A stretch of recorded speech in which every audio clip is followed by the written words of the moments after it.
Life in the United States was a constant fear of attack from the Soviets during the Cold War. One of America's greatest fears was an attack on home soil, a Red Dawn, you could say.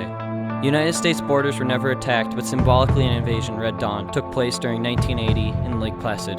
The nation, reeling from a distressing situation in Afghanistan, hostage crisis in Iran, potential boycott of the upcoming Summer Olympics in Moscow, and a downfalling economy, needed a pick-me-up. Like most human phenomena, international sports contests are bound to reflect what is happening in the larger society.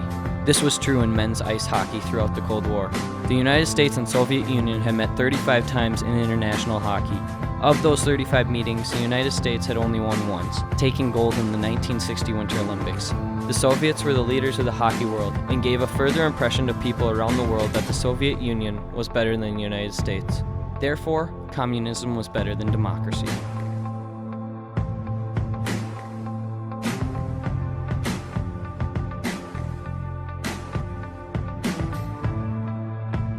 Herb Brooks, the head coach, and a team composed of collegiate and amateur athletes from mainly Minnesota and Boston began their road to the gold in Lake Placid. How old were you when you experienced Miracle, and what were your feelings on it? Well, I had just turned 13 about a month before the Olympics occurred. My friends and I were just crazy about hockey. Everything was hockey, hockey, hockey. We knew about the Russians.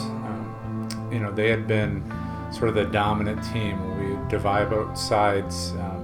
One team was always the Russians, and the other was always either the Canadians or the Americans. We couldn't pronounce any of the names, but we would sort of make up Russian-sounding names and pretend we were the Russians. So we knew they were great. As a Minnesota hockey player, you knew that there was a lot of Minnesotans on the team. A lot of Gophers that you had cheered for were on the team. We knew everything, everybody on the team. We would follow the games. Certainly once the Olympics started, we would watch every game, and then as soon as they were over, we'd go down and go to the rink and play and pretend we were the Olympic team. We looked forward to that Russian game because that was the big game.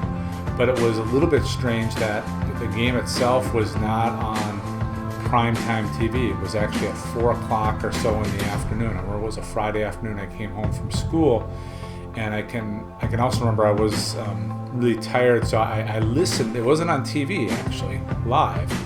It was on the radio, and I listened to it on the radio, but I kind of dozed off, and I almost couldn't believe that they had won. I was wondering if I'd actually dreamed it. So then the game was on later that night, and I can remember tuning in, and the person who was hosting the Olympics, his name was Jim McKay, and he didn't want to give away the game, but he kept saying, well, you're really going to want to stick around and watch this game. Don't leave your TVs, don't leave your TVs. And I still almost couldn't believe that they had actually won until I then watched the entire game, and they won the game, and it was exciting. But that was one of the things I recall specifically, that coming home after school and listening to the game on the radio.